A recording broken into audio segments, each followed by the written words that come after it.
Hello friends, welcome back again to our video. Friends, today in this video, we are going to discuss one of the very important topic of the GST law, that is Goods Transport Agency, which is also called GTA under the GST. So friends, I am Shejadip Patel and you are watching Srihari Tax Mentors.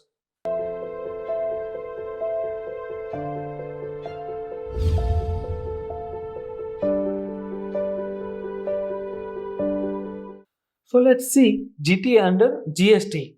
So in that one, if we'll see that supply of service in relation to transportation of goods by a road by a goods transport agency to a specified person, then the liability to pay GST is on the recipient when the GTA has not paid central tax at the rate of 6%, that is CGST at the rate of 6% and SGST at the rate of 6%.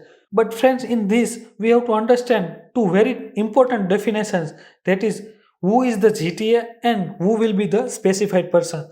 So in that one, first if we'll see who is the GTA, which is defined under para 2 subpara ZE of the notification number 12 bar 2017, which is saying that any person who is providing service in relation to transport of goods by road and issue consignment note by whatever name called, then he is considered as the goods transport agency. And second definition is there, who is the specified person. So they are factory, society registered, then cooperative society, then any person registered under GST, then any body corporate, then partnership, which includes even LLP or association of person or casual taxable person.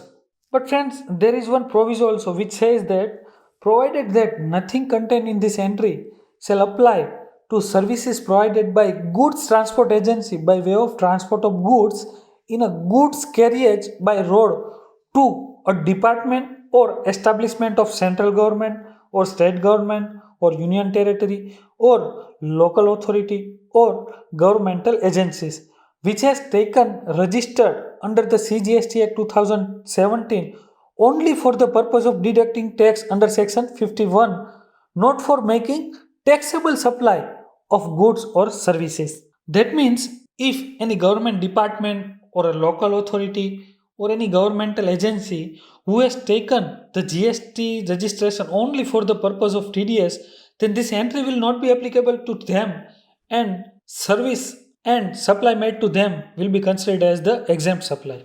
Then there is one exemption also which is available to an unregistered person regarding GTA.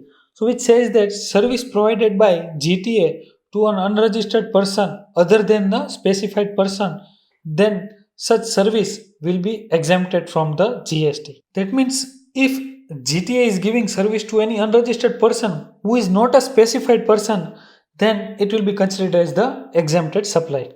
So friends, let's see all this discussion in form of chart. So friends, basically GTA will be having two options. First one is payment of GST at the rate of 12% with the full ITC, and second one is payment of GST at the rate of 5% but without ITC. So friends, in this one, if we'll explore first option, which is payment of GST at the rate of 12% with the full ITC. So in that one, if you see that if he is providing the service to a registered person, then normal charge will be applicable, and if he is providing service to any unregistered person, then there are two parts.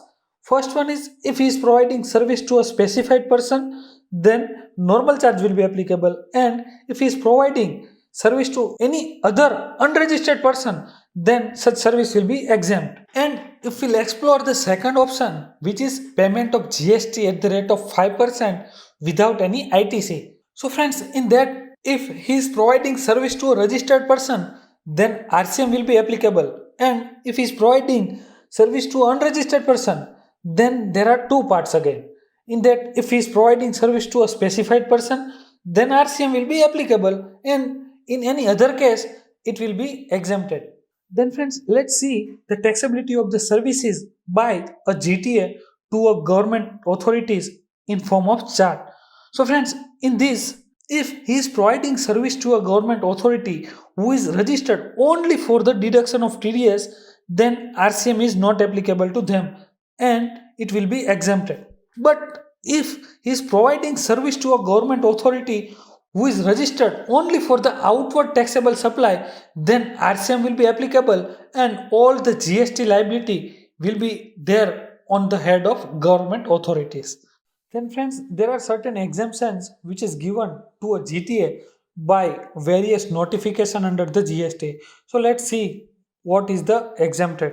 So friends, transportation of the following goods by goods transport agencies have been exempted from the tax. So that is goods where consideration charge for the transportation of goods on a consignment transport in a single carriage does not exceed rupees 1500, and goods where consideration charge for the transportation of all such goods for a single consignee does not exceed rupees 750. So friends, let's see it with an example. In that, if we'll see first example, which is saying that ABC Enterprise book a complete truck for a delivery of goods to its one of its branch. So friends, if the freight charge is 1050 rupees, then it is exempted. Why? Because the freight charge of total truck is less than 1500, and if that freight charge is more than 1500, that is 1900, then it will be taxable. Then if we'll see another example which is saying that ABC Enterprise book a complete truck for a delivery of goods to its various branches. So friends, freight charges for a single branch is rupees 450, then it is exempted. And if the freight charges for a single branch is rupees 900, then it will be taxable. That means friends, if the freight charges is charged on the branch wise, and for that single branch if the freight charges is more than 750, then it will be taxable, and if it is less than 750, then it will be exempted. And friends, there are certain goods also for which there is exemption for the transportation by GTA. So those goods are agriculture produce, then milk, salt, food grains, flour, pulse or rice, then organic manure, then newspaper or magazines, then relief material for victims, and defense or military equipments. So friends, this was all about the GT under the GST. And friends, in our next videos, we will be discussing about the other goods and the services which is notified under section 9 subsection 4, which is talking about the RCM. So friends, if you really enjoyed this video, then please press like button, and if you are having any queries, then you can reach us on the WhatsApp or mail, for which number and the mail ID is given below in the description. So friends, thank you very much for being with us till the last. We'll be seeing you in the next session.